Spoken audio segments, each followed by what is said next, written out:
So, today we are going to talk about Tyra Spalding. If you don't know who Tyra Spalding is, let's break it down. Sorry. It was cold and then it was kind of rainy. I don't know how to feel. I came to this town for the beaches and then it started raining, so we're all freaking out trying to figure it all out. Anyway, Tyra Spalding is a Jamaican former Miss Universe who recently took her own life and documented a month's 6 YouTube videos where she leads up basically telling her story, like a video diary. Now the reason that I want to talk about Tyra Spalding is because I didn't know who Tyra Spalding was. But it does feel like I've seen 12 or 30, maybe more, so many black female commentary channels who are talking about Tyra Spalding.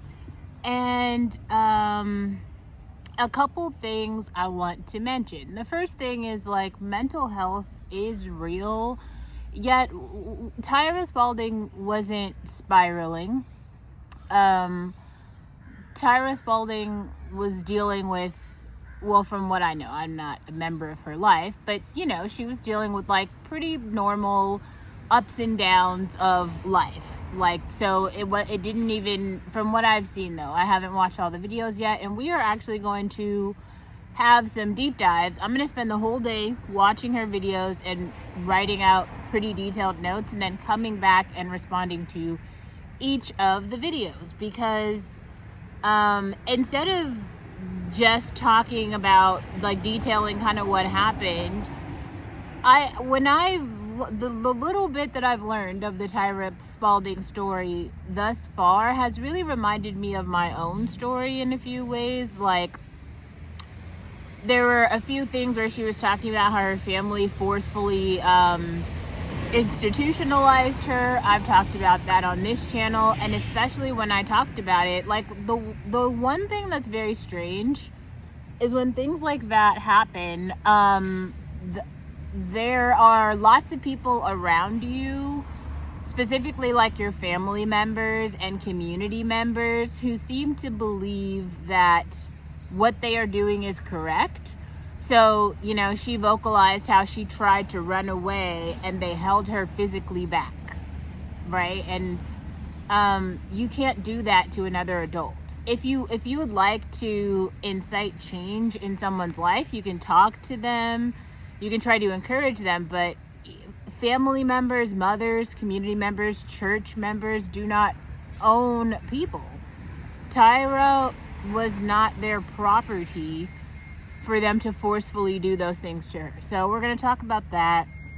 We're going to talk about, it sounds like she was in a very traumatic relationship with a boyfriend who circled back. That ended up being very, very toxic. There's some other things about Jamaica, because I'm learning more and more about that culture. And actually, when I was in Tennessee, I met someone from Jamaica, a guy, and learned even more. So from what I know, Jamaican men en masse are not very good men. They're just fuck boys, basically. They're going around and they're having very short-term relationships with women, treating them badly, going on to other women, just whatever you see in the music videos, that's the life that they're living out, and it's very bad for women. I think when I was in Tennessee also, I worked with a woman who was from Jamaica, so she echoed that sentiment as well. And Jamaicans are black, so this is an issue related to the black community, and it's just another way where black men need to be accountable for something and they're not. And there's just downstream effects for the rest of us. And now Tyra is dead. So the other thing though, so we talked a little bit about the mental health. Oh, I wanted to kind of talk about the other people commenting on it, on the whole scenario, specifically the black women. I would encourage you to be kind of like skeptical of them, because some things that Tyra did that I don't see a lot of these other women doing. Tyra was giving commentary on her own life. She was virtually using YouTube as a therapy session. I don't know if there are actually like therapists or lots of mental health services available in places like Jamaica, but I do know that traditionally for Black women it is very hard to access mental health services for a number of reasons. Sometimes it's insurance, sometimes there's like a number of reasons why it's like not easy to do, but it's also stigmatized, as we can see from what, you know, her family members did to her. She really was going through a lot. And I wonder if there's anyone here who was actually a member of that community or who was engaging with that content before.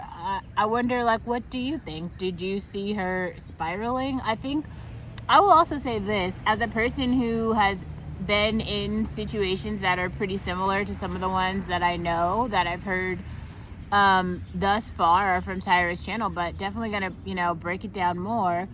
It feels like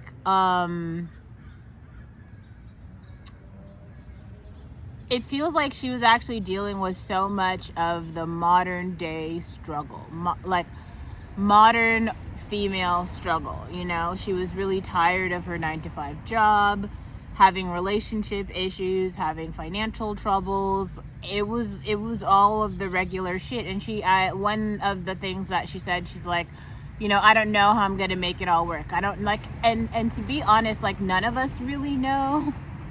And it's not about like college, it's not really about a plan, it's not about social class, it's really not about that.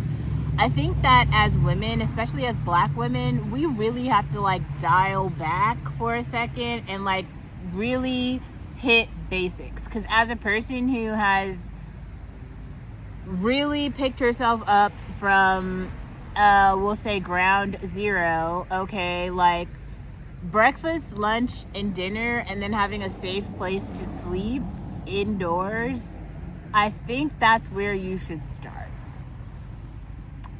I do think that like just something natural starts to happen when you just do that for, let's say, like a month or 2 months. Like if you're in a place where things are so chaotic, your family is just shit, your boyfriend is just trash, your roommate is just awful, figure that out. As you're figuring it out, continue to have your 3 meals a day and have your sleep, you know. Brush your teeth, drink your water, take your shower, wash your clothes. But when you do that for, you know, a month or 2 months, all of these, like, you'll have moments of clarity. And those moments of clarity will help you understand some things that were going wrong that you needed to eliminate. Sometimes it's people, sometimes it's environment, sometimes it's vehicles. It could be a number of things. This is where YouTube or a journal or a therapist or even like a neutral friend, a community member, could be a really good safe option to process that time and to process those feelings. So I do think that Tyra was on the right track with that, where it was really a video journal for her, where it was like, you know, okay, so I'm going through this, this is the step that I took, here's how I solved it, let me tell you guys the story, creating a community where other people can comment on it. And it just really felt like in her situation, and I don't know that much thus far, but we are going to unpack it, because yeah, living in the real world is actually so much better than living online. Because now we can talk about a real situation. And I can actually introduce you guys, because there's so many videos on this channel, because I've done that with my life too. A cool thing about when you document your life, you literally can just go look back at the video from that day or that month or that time period or that place and see what you said and see how you felt. It doesn't have to be right. Like, you don't have to have the answer. A lot of times you won't have the answer, actually. And that's okay. There's no need to be right or to have the answer. It's more like, if you just keep going, especially if you just start with those really simple, those 4, pillars of stability: breakfast, lunch, dinner, safe place to sleep indoors. Start with that. 2 months. Just start to rebuild your life. That's it.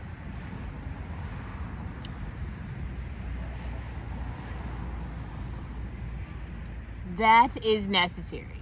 And I think the one thing I'm kind of interested to watch, and I feel like I've actually said this multiple times, look at the state of the Black community. It's in fucking chaos. Like, everything is wrong.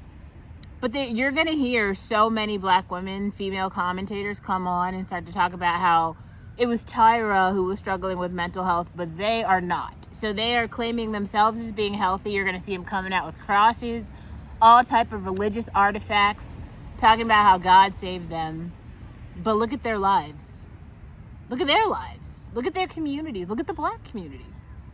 Obviously, it's a fucking lie, right? Like, just look for yourself. You don't have to believe me. Go do your own research and examine this for yourself. The proof is there. But they will try to tell you that they know. They're making all this comment. Oh, she was suffering. She alone. No. Life is difficult for everybody. Everybody has good days and everybody has bad days. Your good day might not look like my good day, and my bad day might not look like your bad day. That has nothing to do with the fact that everybody's life is going like this. So you have to start there. Mental health is just like physical health. So if you're perfectly healthy and there's nothing wrong with you, it's not that you don't have physical health. You do. You're just in a good state of physical health. Mental health is the same thing. Just because you are not having a crash out or having a mental breakdown, whatever you want to call it, or suffering from some diagnosable mental illness, does not mean that you don't have mental health. It simply means that you are in a good state of mental health. See how that works? But if you come down with a flu, then your physical health is going to deteriorate. If you come down with a bunch of life situations that are difficult, your mental health is going to deteriorate. Both of those things can fluctuate and go up and down, but everybody has them. So I really wish that Black women would stop talking about mental health as though there are some people who have it and then some people who don't, and specifically these commentators are talking about the people who don't. Because I could also introduce a whole concept of how 98% of the days, all the Christ people don't have God in their lives. But 10 days a year, all of a sudden Jesus has come and found them to do some sort of good. And it is the most annoying thing ever. It's so annoying. But yes, let's use this very specific instance as a case study. Let's dive into Tyra because she's interesting. She's the things that interest me are the things that get the other Black women talking. Mostly because so often I see them talking about bullshit. Stop talking about Sexy Red. Stop talking about Cardi B. If you're going to talk about some, real world example of something that they have done that has impacted our community, okay, let's have that conversation. But stop it with the bullshit. Let's really get down to, the meat of the problems, because Tyra had a lot of them, but it's not isolated. She didn't create all those problems for herself. They're communal problems. If you don't know about the cultural and socioeconomic state of Jamaica, then don't sit here and fucking talk like you do, because you don't. What you can do is listen and you can try to understand, and that's what we're going to try to do. But it's not really more than that. And I also want to say this because maybe I told this story before, but I met a guy, really cute guy actually, and I think we were having a conversation about something, and he was asking me what does justice look like? And I responded to him. I said, justice looks like suicide. And he couldn't understand that. And the reason I said that is because Suicide is the ability for you to decide that you have lived enough life. You have lived enough. Like, you've seen what you've needed to see and you don't want to experience anymore. It is having the complete autonomy over your life. You are not just like a number in the state. And I really do feel like if you have lived enough life, you should have the ability to take your own. I truly believe that. So I don't know if I'm going to say I feel sad for Tyra if she honestly felt like she lived enough life and was happy with going. I want for her what she wants for herself.